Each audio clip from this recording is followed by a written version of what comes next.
So, Emma, wifey dear, what are we talking about today? We're talking about surviving the first year of school.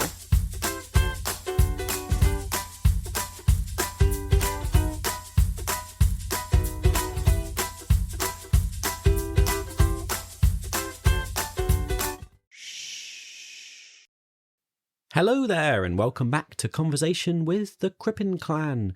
We have our imaginary blanket fort set up in the school playground, ready for some chat today, usually about babies and toddlers. Most of this conversation is about 4-year-olds. It's a fun, honest, unscripted conversation all about the realities of parenthood. We are the first people to ever talk about parenting on the internet. That is not true. Oh. Or should we say who we are?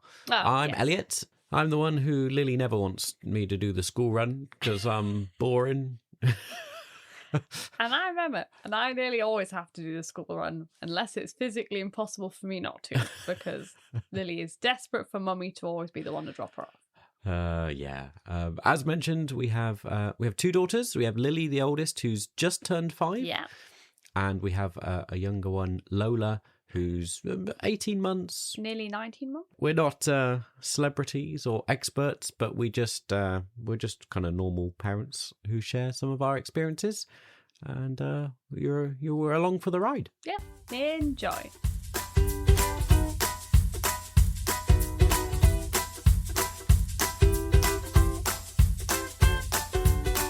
It's time for Parenting Achievement segment. Parenting achievement time. You got one at the ready? I thought we should talk about, not last night, night before, when we were in London. For our daughter turning 5, one of the things we've done is we took her to London to see Wicked, the musical. Yeah, because if people haven't listened before, Lily loves musicals, which I know for someone who's just turned 5 is quite young, but that is her thing. Loves a musical. And I want to say up front, I mentioned this when Lily, back then our only child, turned 3, and now I can repeat it again. We have to pay for everything. What's going on? With a child that's turned 5, there's very little now that's kind of free. Even the train we have to That's pay what I mean. for You have now. to pay on the train. There's loads of stuff now. It's like, well, we have a 5-year-old, so that's the cut-off. You have to pay. Yeah. Oh, dear. I feel like we've got to keep our eyes peeled for the, signs that are 5 and under are free. And it's like, oh, yes, that's a good one. But mostly it's just under 5. Yeah, it is. It's like, and the problem drat. is, Lily's won't lie. I mean, good because she's moral, but bad because if an adult said, "How old are you?" she'd be like, "I'm 5." Yeah, she's really proud of it. She's also very tall. Yeah, I don't think she could can't get really away with it. No, she's very fashionable. I don't think she looks like an under 5-year-old anymore. No, it's true. It's a shame. More money to spend. Yes. I would say, despite having a 5-year-old, my hope was that we'd move out of some of the typical, typical toddler behavior, tantrums and meltdowns and bad sleeping. And I don't know, before I became a parent, I assumed all that stuff was confined to 2 and 3-year-olds. Well, I'd say it just it gets rarer. Yeah, true. So do you want to explain what happened 2 nights ago? We were staying in a little hotel. Yeah, so we'd seen Wicked, the musical. Yeah. Very good. And then, I don't know what time it was. Middle of the night. I don't know how I sensed, but I kind of woke up and opened my eyes. And I'm not kidding, basically almost touching my nose with her face. I opened my eyes. That's how close Lily was to me. Yep. Standing at my side of the bed. So I screamed. I don't really remember screaming, but Elliot remembers me screaming. Oh, it woke me up. A sudden scream. I looked over. I feel like this is probably very relatable, particularly if you have younger kids. Yeah. We've definitely been through this a lot in the past. But we didn't expect it. Yeah. When they have their own room or something, they wander in and then just stand and scare you, looming over you to wake you up in the middle of the night. Yeah. So this hasn't happened in a while, but I think the particularly funny thing about it was that you were on the opposite side of the bed. So we had the double bed, there's her single bed. She'd gone right past me. Oh yeah. Walked right round the bed. If people know London, they're not big hotel rooms. There's maybe a foot between her bed and our bed. So she could have stood up and been right near Elliot's face. I mean, she could reach me. She could Yes. have like reached over and tapped me.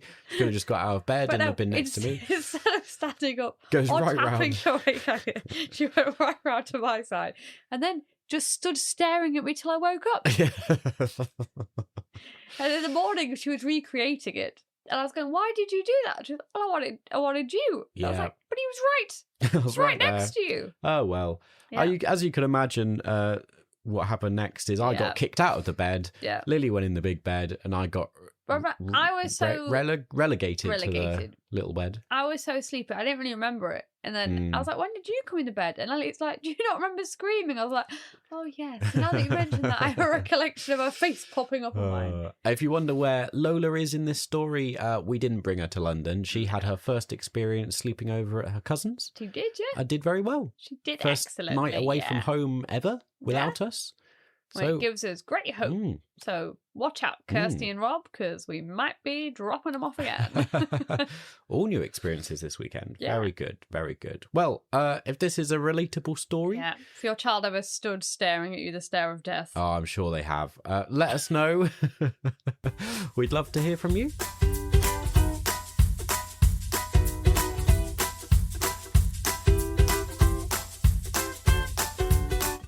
Segue into the conversation. That was a great segue. I couldn't think of any relatable thing. What are those things called? Sorry, this is a tangent. Oh no, not a tangent you so know, early. like people stand on them. Are they called like a Segway? Oh like- yeah. Like a word like that. You know what I mean? That kind of mode of transport people stand on and it moves. And I'm explaining it really badly, but if people know what I'm thinking of, that'd be really great. Yes, they are also called a Segway. Ah, see? So it's when you were saying Segway, that is what I was imagining you standing on. It's mid-June. It We've is. got about 4 weeks left of the school year, so we thought it was a kind of Yeah. prime time to chat about how this school year has gone. First Yeah. year in school for our eldest. I can't believe it's nearly at the end, to be I honest. know. Yeah, definitely. So we'll get into that. Stay tuned for. I don't know if we've got top tips particularly, but we'll sharing Yeah. the struggles. And experiences. Yeah. This is a 2-part episode, but in one episode. Yeah. So I guess that's just one episode. That is, yeah. But what I mean is, I think it'll be kind of split in two, where we'll cover in the first half some of the journey through the school year. Other people who get it, if you've been through this before, or if you're kind of your children About are to about to embark go on to it. school, or maybe it's coming up in the next few years. Maybe this gives an insight into what it might be like. And then the second half of the episode, we're going to dive into our flexi-schooling journey. We'll explain more about that later on. Start at the beginning. Well, we should say we've done a previous episode. Yes. Well, there's a couple of previous episodes that might be relevant to the topic. Particularly last September, we did an episode all about like the first week of school. Yes, We talked yeah. about the transition from nursery to school. So all that sort of September stuff, the getting into it. Yeah. The focus was Buying on uniform and yeah, stuff. all that stuff. sort of yeah. getting prepared, all that stuff. So if you're interested in that, particularly if you're coming up to starting school, that might be an interesting episode. It lays a lot of the groundwork. But today we'll talk about the journey through the whole year, how stuff has changed from that first week from last September. I want to be positive, but I also feel like I should maybe give I think a it's what's pretty the word? positive now. Caveat. I think it to go through it. It's hard the first year, but I think we'll talk about it. But I think she's settled in very well and is quite happy now. Yeah, sure. I just think if your kids aren't at school yet and you're listening to this to like prepare, I don't want to scare people. I don't think it's that bad. I've had a pretty terrible experience. Well, okay, but I think like I focus on like the child focused nature of it, and I think she's like been pretty happy. Yeah, I expected us to get to the point we're at now, like by October, and it's taken us all year. Yeah, well, I was only showing you at school a month. We're expecting a lot of Yeah, progress quickly. yeah. Okay. I didn't expect it to take a year. Right. Well, we'll see. I don't think it's been horrific. Not comparative to, I think, other people's experiences. That's what I mean. I feel like it's bad if we go, oh, it's been really bad. And we're like, well, she's been pretty fine. Like some people, their kid won't have been able, like, anyway, we'll discuss. Yeah. But I think people will have struggled a lot more than this. True. And that's what worries me, though. Like, it's been a really difficult year, and we've had one of the best experiences that anyone we know has had. Yeah, that's a good point. Which is just really difficult. And so much of it depends on context. You know, like the type of school you're at, the stuff at your school, but also like the support systems you have in place, like whether you have grandparents nearby. Thought maybe we should start with what surprised you about school, like the most. Okay. So my one, if as an example, was going to be, I didn't think about how much work it would be for the parents compared to nursery. Right. What do you mean by that? So like, I think adding a uniform into the mix adds an extra layer of like preparation that you don't have to do for nursery. For instance, I kept thinking, oh, well, I've had dress up days at nursery and stuff, but kind of once you realize, oh, well, you have to have, it's just complicated. You have to have books back on certain days. Yeah. And like there's school trips and I feel like with school, there's always stuff going on that you have to be on it with. Uh-huh. Whereas I think like nursery's a lot less mental tax for parents. Mm-hmm. Like they have dress up days, but I mean, at Lola's age, you don't really know if anybody else is dressed up and you're not. It's not really a problem. Yeah. Whereas like it's not critical. At Lily's age, they really notice if you've forgotten something. Yeah.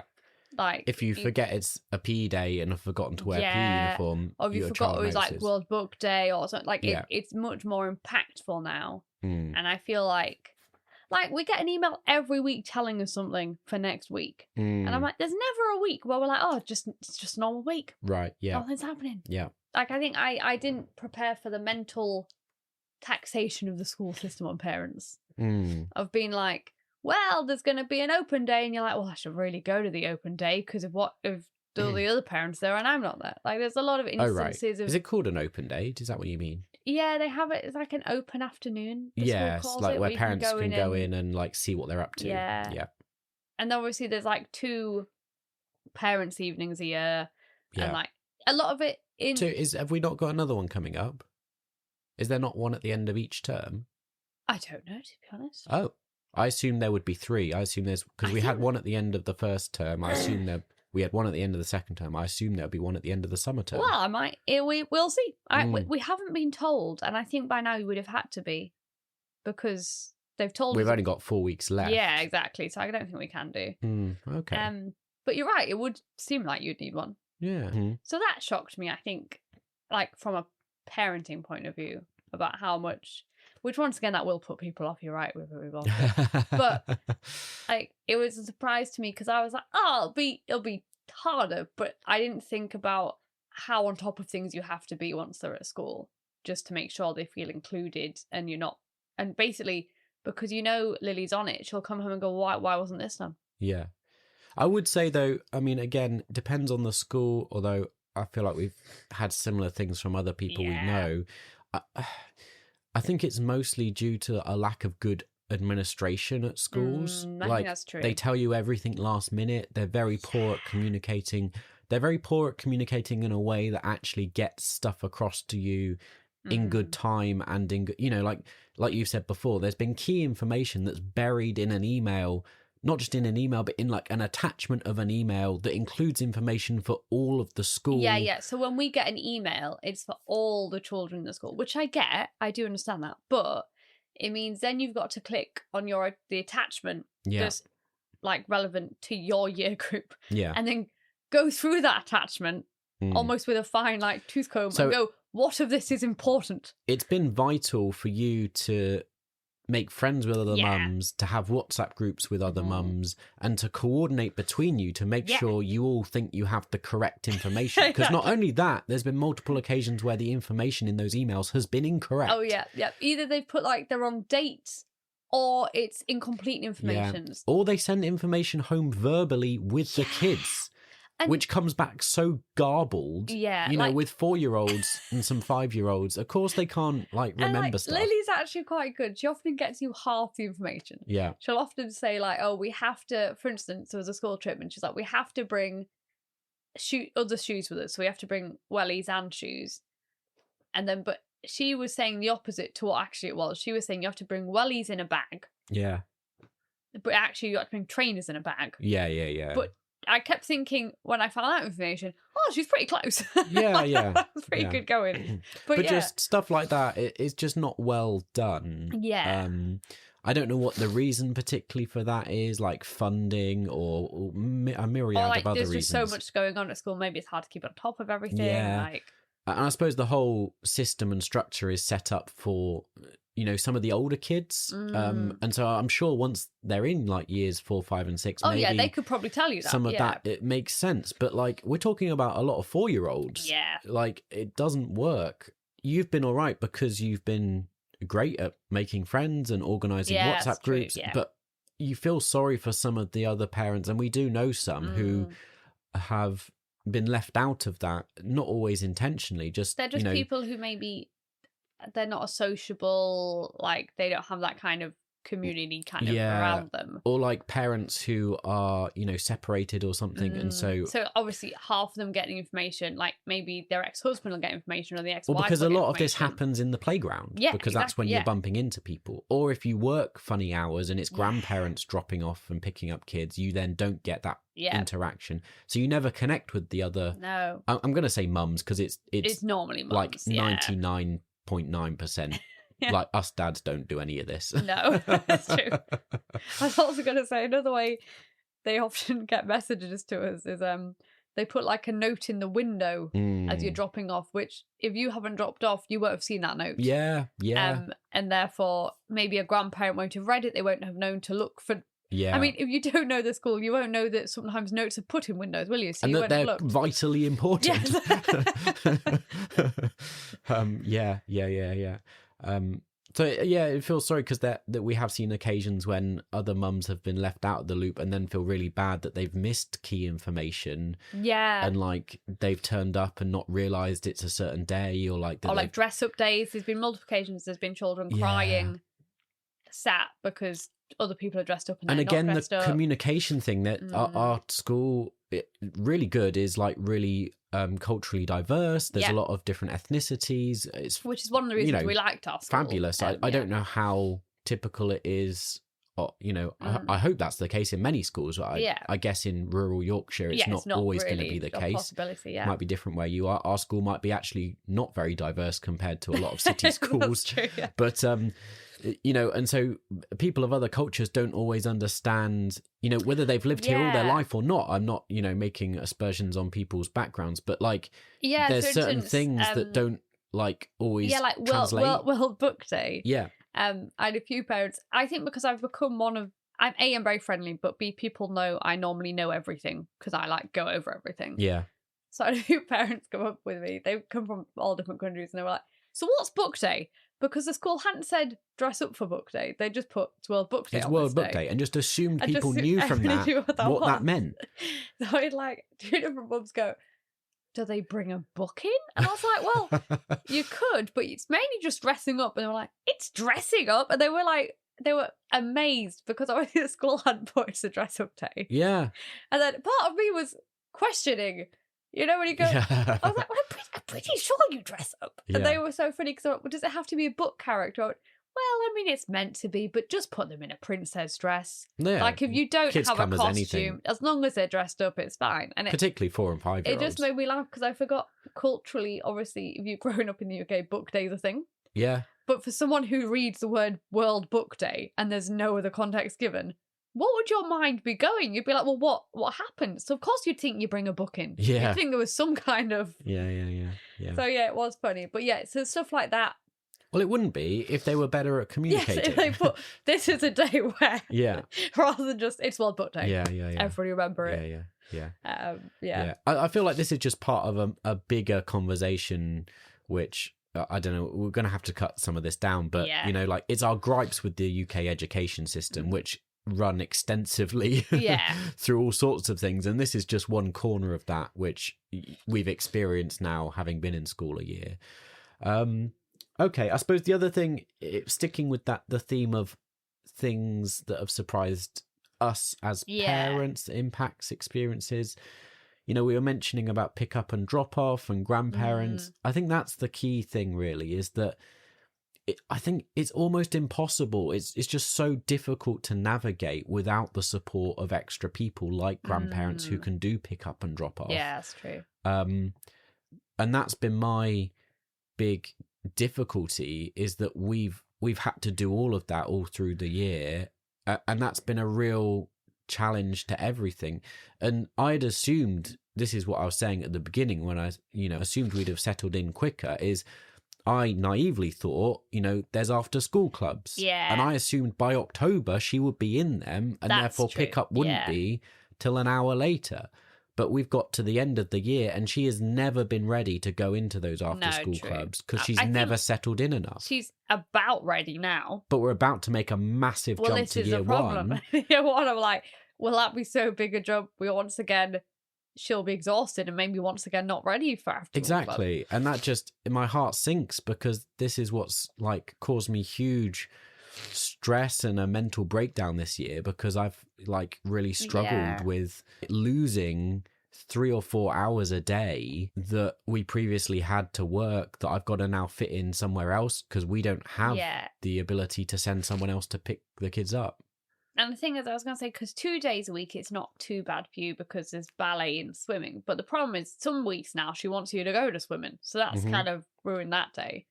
And ballet is not too bad, but that's still only 1 day you get your extra hour. Yeah. Which isn't making up for all the others, really.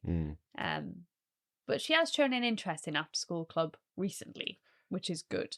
But we'll see how after the summer goes. I mean, we mentioned this in the previous episode, after the first few weeks.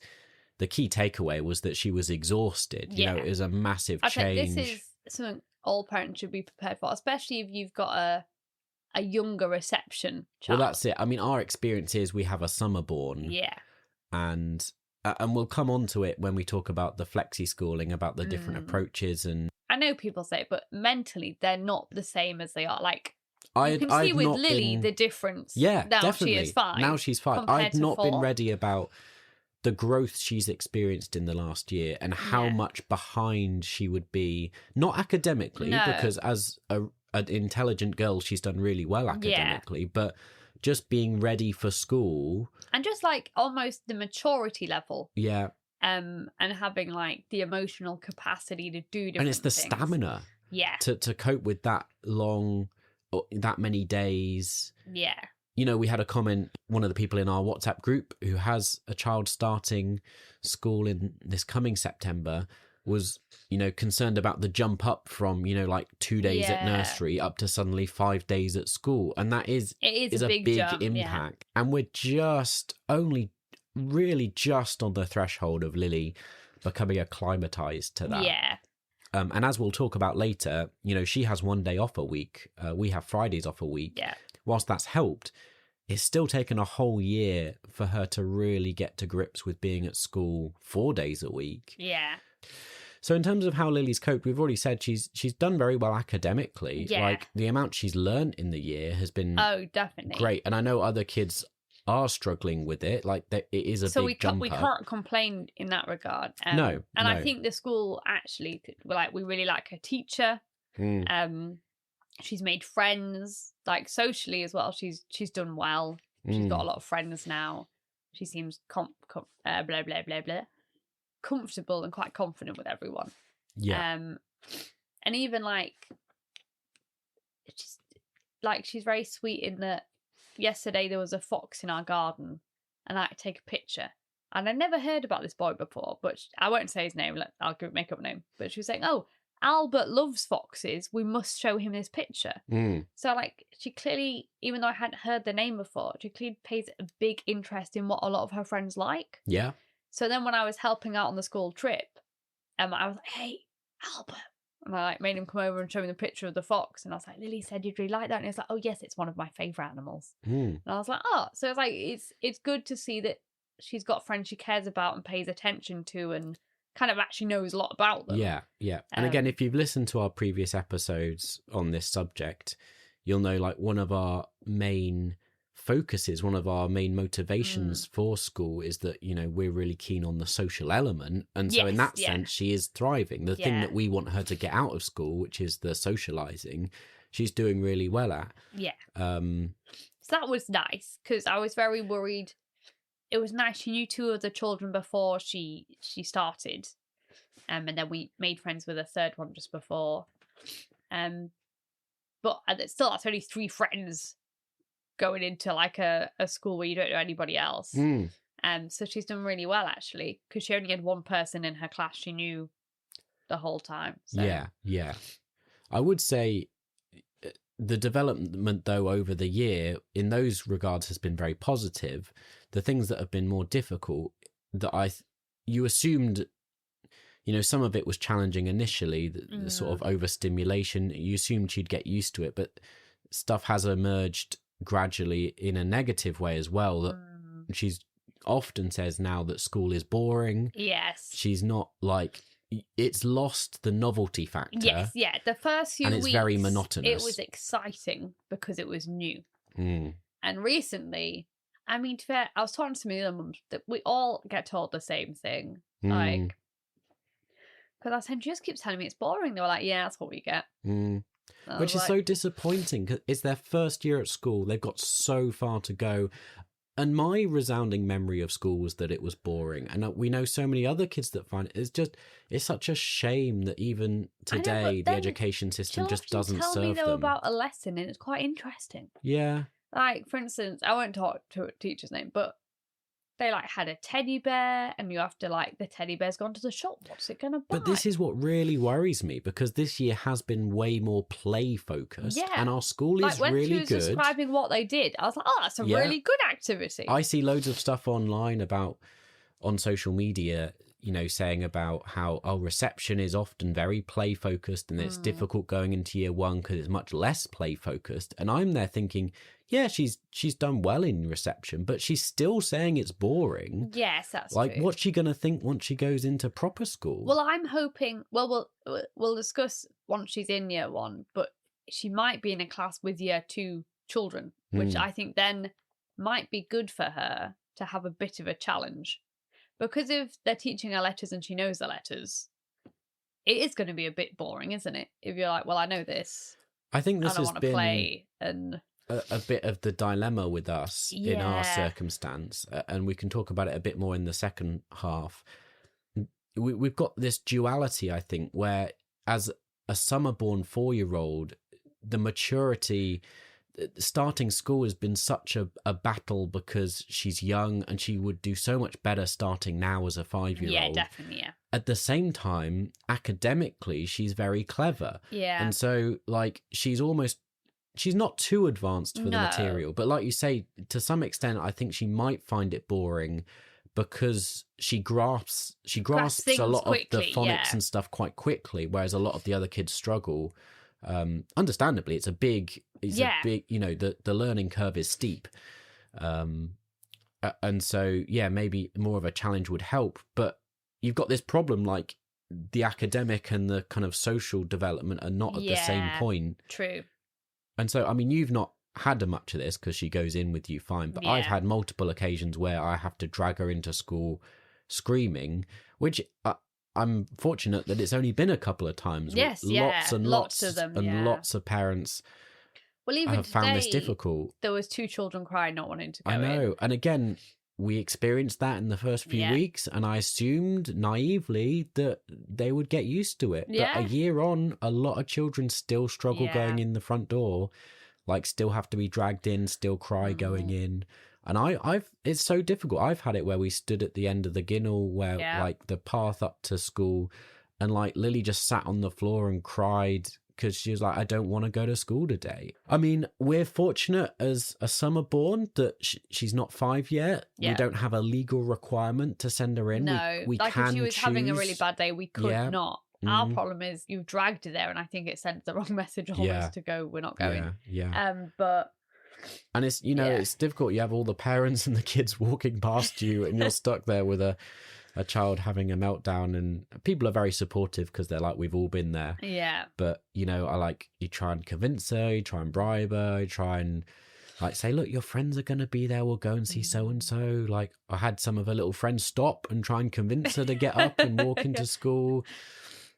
Like, she just really didn't want to go in for some reason. Yeah. And some days are just like that. Yeah, I think sometimes they're tired, or it's because there's just like a breeding ground for bugs. Like, sometimes they get a bit unwell and it just kind of hits them, and they're like, I just don't and I'm like, I get it, you don't want to do stuff when you feel poorly. Like, yeah, we've had a lot of illnesses. We have. It doesn't help. Lola started nursery, so double whammy. And I would say we've actually, which sounds ridiculous, we have had it better than some people, because Lily has been in nursery. She actually has encountered a lot of bugs before. So she's not that much. We've had a lot of bugs going around the household, but Lily herself has not had them very badly. Like, she's not been off school a lot with bugs, really. No. There's only been, like, I think twice this year she's been off. Yeah. Which, compared to other kids who hadn't been to nursery, their poor things off all the time, because it's the first time they've encountered any bugs. Just the weeks off have been difficult. It's the first time we've experienced half terms and holidays. Of course, we're coming up to our summer holidays, which this year for us is going to be 7 weeks. Yeah, it's long. It's hard for them now when they're out of routine, because they're so used to being in this kind of strict routine of school. Yeah.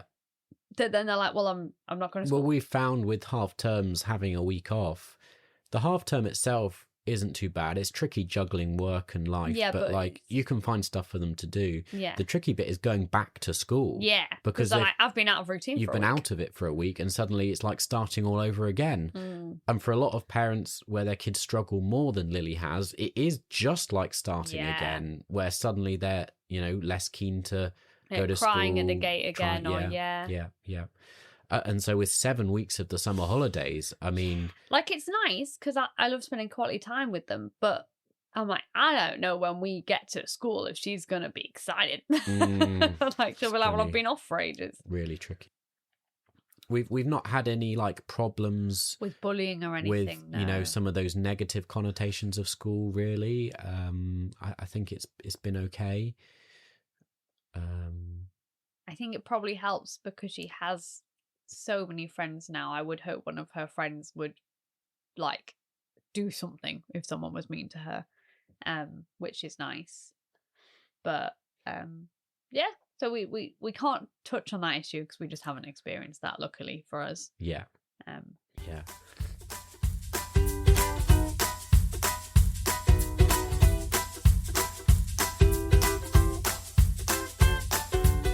Ad break thing.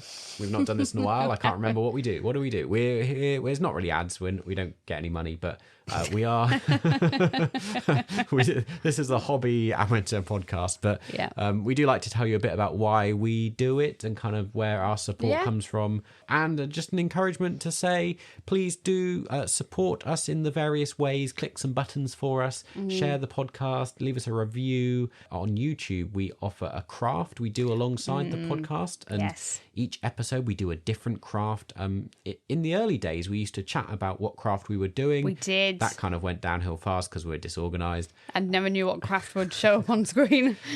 It was kind of an excuse also for us to get some stuff, some Disney-related content in there, and other things, Harry Potter, Star Wars, other things that we enjoyed doing, and a bit of a relaxing time. It fits with the theme of our unwinding, relaxing podcast. At the moment, with 2 kids, crafting is a little bit challenging. So if you're over on YouTube, do leave a comment, subscribe, hit the little bell. And if you'd like to engage with us, we always like to hear back from you. Do get in touch via social media in the various places. Mostly they're all at don'twakethebaby_podcast. All this stuff's in the description down below. You know how it works. You know how podcasts work. If not, just listen along. We're quite happy for you to... You know us more than we know you, but that's absolutely fine. And then, of course, we are associated with the Kairos movement, which is a small community of people that are doing things differently, people that are frustrated with church, people that see faith differently and maybe have a different understanding of God. If you're interested in anything about what we do outside of the podcast, the wider work that's around faith-based stuff, and want to come and get to know us and chat about that in those contexts, then you go check that out, all on our webpage, www.kairosmovement.org.uk/don't wake the baby. Thanks for bearing with it. Getting through it. If you just skipped ahead, then that's fine too. Yeah. I do that with ads. I just skip do through. as well, most podcasts. Yeah. So probably no one's listened to any of that bit. But anyway, right, let's get back to the conversation.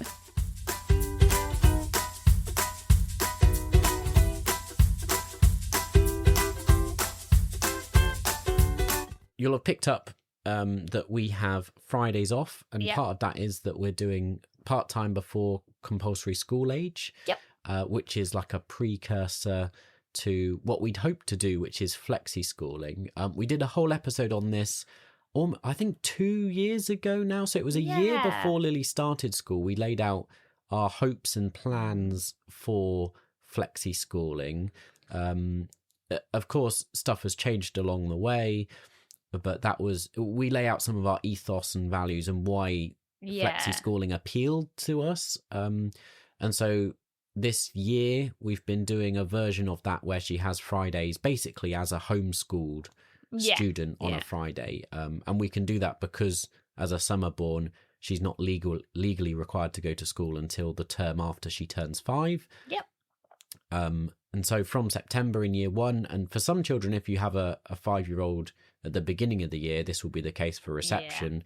You'll have to go in 5 days a week unless the head teacher agrees to Flexi-Schooling, which is distinct from other special arrangements such as part-time, or if you've got like special needs or something, that it means you have a part-time timetable or a staggered or phased thing into school. There's various other... Some people have like staggered starts. Yeah, there's things that get confused quite a bit with Flexi-Schooling. It's part-time homeschooling, I think, is the simplest way to express it.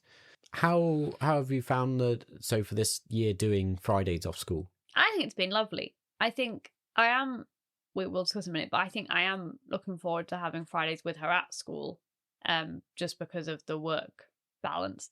But I think it's been really good for Lily, so I would highly recommend it, in that I think she's learnt so much just from going places on a Friday. And like, it's not only a day for her to decompress outside of the other children, because if people don't know, for Lily, her big thing is noise. So one of her main things she complains about with school is that it's really noisy and there's too many people, which, I mean, fair. So I think it's really nice for her to go to places and still kind of make memories, and we do stuff that sometimes interests her or sometimes we think is just valuable as a learning experience. But no, it's been nice because like it's nice to look through her. We've made a little book and we put pictures in what we do. It's been nice to look through that book and see all the stuff we've done. Should we give a quick overview of some of the things we've done? So we've been to like chocolate making. We went to Jorvik the Viking Museum. We went to Dig, where you can like pretend to be an archaeologist and dig up bones. Disney on Ice. I took her ice skating. You took her ice skating. I took her to a farm park. We've been to museums. Done an art class. Cinema. One of the Fridays coincided with going to Disneyland for the weekend. It did. So it's given us like extended weekends we can do stuff. And some Fridays used to take her swimming. Like to get early on we did swimming on a Friday. Or going around castles and things, like anything that's historical, educational. One day you took them on boats, like we went on the river. I would say I'd forgotten. In my head, I thought I could do a load of outside stuff with Lily. I'd kind of forgotten about the British weather and and that the summer is when she's not at school. So we've only really now in June got to the point where Fridays, and even then not consistently, because it often rains, but like warm enough to go and do outdoor things. And so for the majority of the year, it's been trying to find indoor things to do, which I'd kind of forgotten about. I was, in the middle of rural Yorkshire, I was thinking of all these great outdoor things I could do with her on a Friday, forgetting that for quite a lot of, October, November, December, January, February, March, and well into, some of the spring months, it's going to be cold and wet. Yeah. But we have used those Fridays to allow her to decompress, to have a rest from school. Yeah. And I think that's been helpful. Especially if we know, for instance, before, so this weekend as an example, we went to Wicked in London. That Friday, I was like, we're having a rest day. We're just sitting on the sofa, we're chilling, because tomorrow we're going to be getting a train. It's going to be very complicated. And it just means she's in a better kind of frame of mind and rested up before you do a big thing. Because you've had that Friday off, she hasn't had to go to school and, cope with all those things. Yeah. The downside, I would say, is I have found it really difficult because the work-life balance, that's one of the chances timing, you could have had to have some extra hours. It's been a whole, because we basically alternate. So it means every other Friday I've lost that I could have been working. And because I do Thursdays with Lola, it often means on a week with doing a fun Friday with Lily, Flexi School Friday, I've lost Thursday, Friday. I've only got 3 days to work until 2:30 in the afternoon. Yeah. Quite often it's coincided with illness, which means I've been off work for a couple of days. And I find my weeks disappear and I'm like, I've done 1 day of work this week. It's just been so difficult.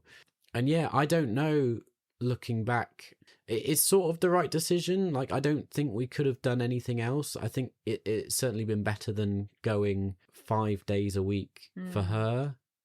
I think so much of this conversation is this balancing act that parents often have, which is the self-sacrifice. Is this best for the kid, or is this going to make my life easier? And so often, I think this is why we've had a lot of trouble this past year, because we're a little bit at odds. Yeah, is that true. You always fall on the side of we'll do what's best for the children. Yeah, I think that's true. Always. Yeah. And I've had such a difficult year that I can't do that anymore. I have to prioritize myself, and so it's been really difficult giving things up in order to prioritize the kids when it's actively destroying my own life. But I don't know, looking back, I think I would have much more, after this year, I think I would have much more seriously considered doing the, what's it called? Not delayed start, but where you as a summer born, you have an option to defer entry. Yes, yeah. So you could start school the following year as an already 5-year-old. We didn't really give that much serious consideration. Well, I think our problem is because we know Lily's clever in academics, we'd be like, well, it'd be silly not to put her in. Yeah, I think she'd have done equally well. It's hard now to think about because I now can see all the friends she's made and stuff. I'm like, oh, well, we wouldn't be friends with so-and-so and so-and-so. We delayed it. Do you know what I mean? In terms of Lily's friends or your friends? Lily's friends. Right. So in my head, I'm like, I can't imagine her not having the friends she has. But I do understand, deferring a year could have worked. You say, I think we're between a rock and a hard place, because I think then she would have been doubly ahead in terms of some of the academic stuff, which again would have made school even more boring. And I think it would have been hard for her, because we know someone else at her nursery where basically their cohort all leave and you're left at nursery. Yeah. I think that's really hard. But she would have been more ready, not necessarily socially, but just ready for what a big jump it is.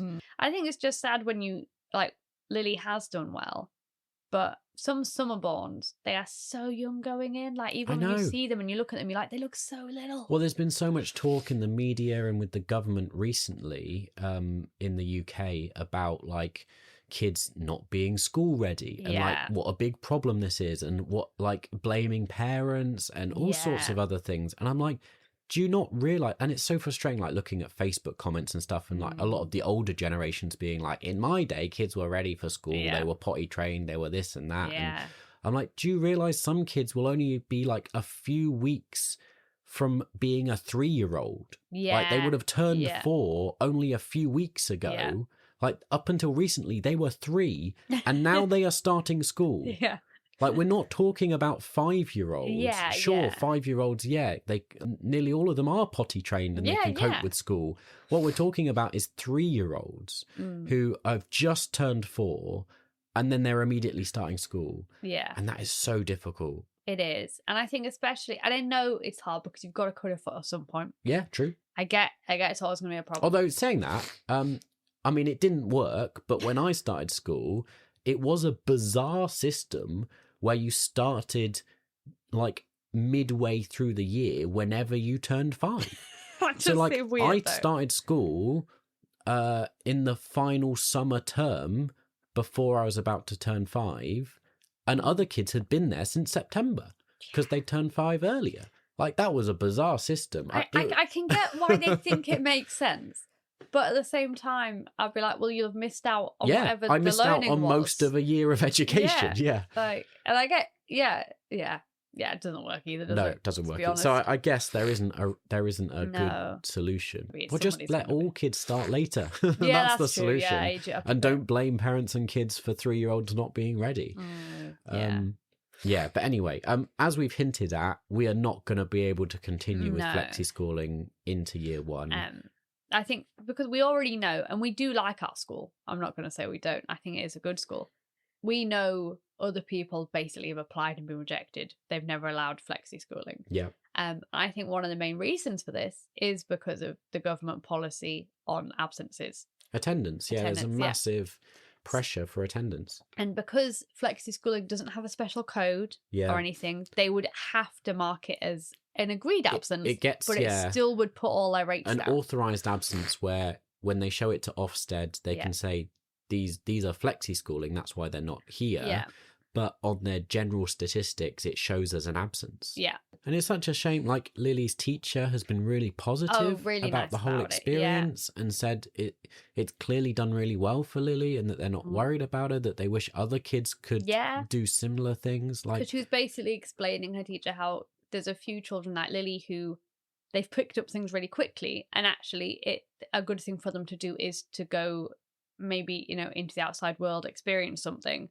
And then on that day, she can focus on some of the children who haven't picked it up. And she was saying that's actually a really good system. Yeah. But obviously that's not the way our education system's made. So a lot of this, I just don't blame our school. I think they're under an awful lot of pressure.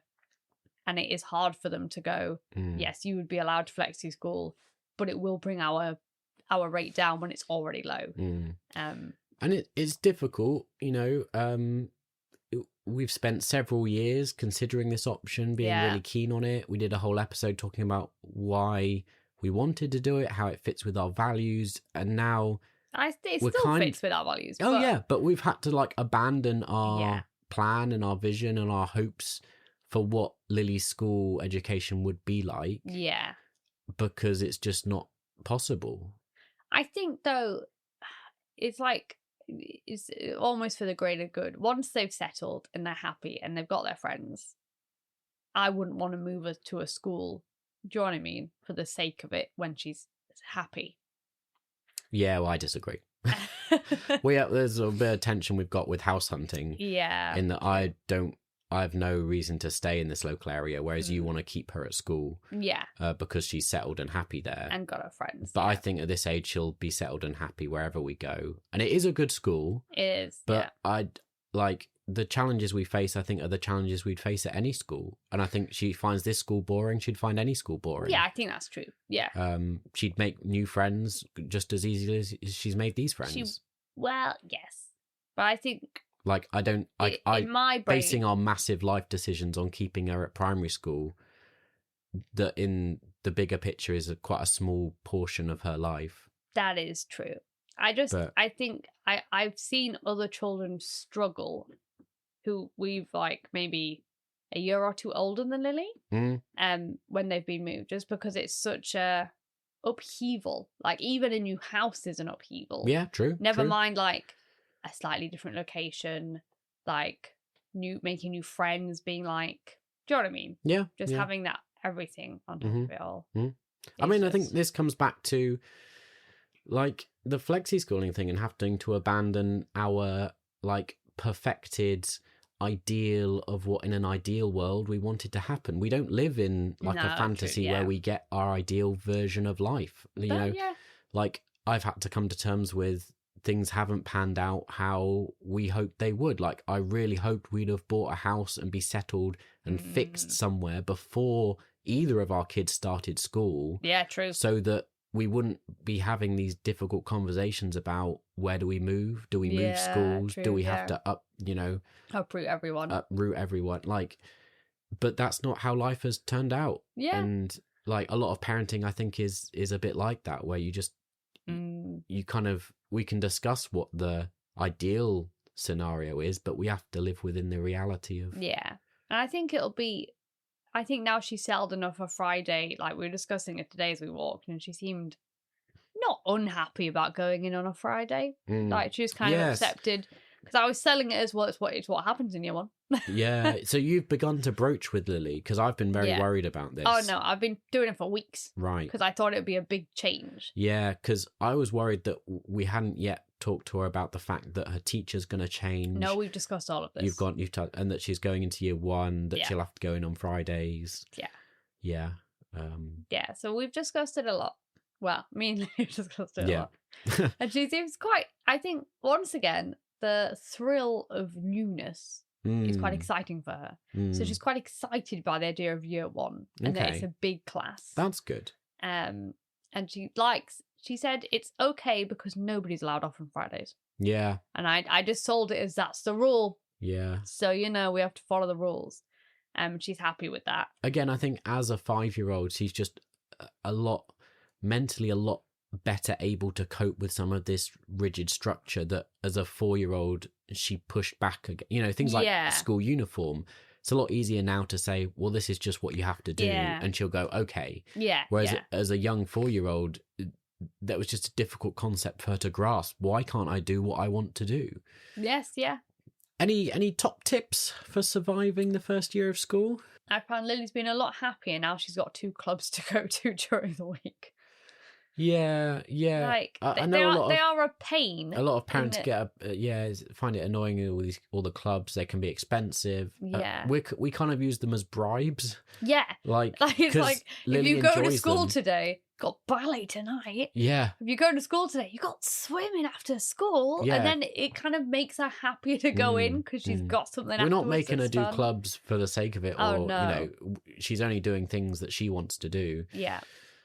And like, there's other skills and stuff that have developed over the year that, at the beginning you worry about how they'll cope with.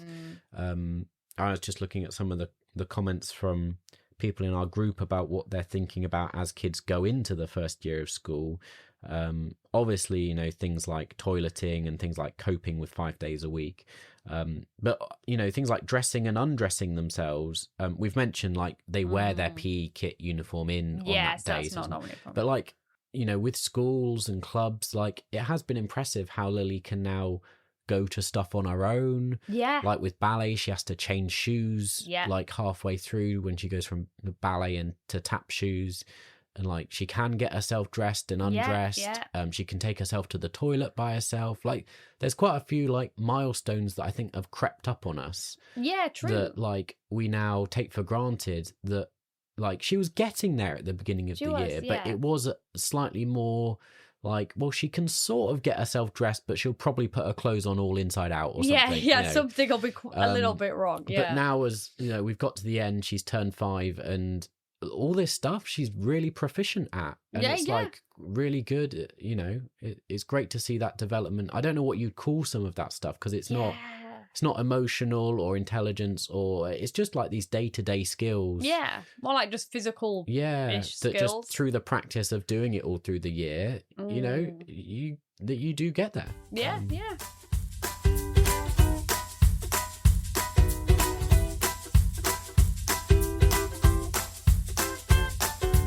We've talked a lot about our experience, but it'd be good to. There's a lot on Mum's Net about them just being exhausted when they first start school. So I'd say don't be surprised if like their personality changes and they have tantrums and they're laid out. Like I think when they first start, they're just so tired because it's not only new information, it's just a new setting and new people, and it's all a bit overwhelming for them. The difficulty with parenting is that tiredness doesn't always present itself in like, and like, I'm going to go to bed and I'm going to sleep in lots. Yeah. Like that's not how tiredness in little ones. No. You know, it Like, means I'm acting gonna have out. A tantrum. It means development backsliding. It Yeah. means, you know, being argumentative. Yeah. And, like purposely trying to push boundaries. All great stuff. Yeah. So we explain any of that. That's just perfectly normal when they first start. Yeah. What are our big positives from school? Because I don't know many of our big positives from school? Yeah. You want to go first? I think she's made friends, and I always like find it nice when she actually gets invited to things and her little friends ask her for play dates. Like she's clearly made good friendships. I know she says she finds school boring, but I actually think when she tells me about things that happen at school, she seems quite excited about what they did. Oh yeah, she loves reenacting. Yes, and we have to like, play lessons. school all the time. Yeah. So I actually think she does. I think it will be a bit boring, but I think even when she says that, she actually has had a nice time. The grandparents think she loves school because with them, she's constantly like giving them lessons, telling them about phonics. Well, I think she does love school because she's an academic. Yeah, she loves certain aspects of school, definitely. Like, but they don't see the struggles of getting her dressed on a morning or dragging her in crying or like the exhaustion after a week of school. Fair. Do you feel like it's hard? Because I've never had to drag her in crying. Yes. So she only does that with you. So it's hard for them to see that. And we really like her teacher. Yeah. That's been a big positive for us that she's had a really nice teacher. And obviously now I was over like a bit anxiety about her next teacher. And will they be as good? Yeah. Because nobody might not be as good as our first teacher. But from talking to the other mums who've had kids in the next year, all the teachers seem nice. So that all seems good.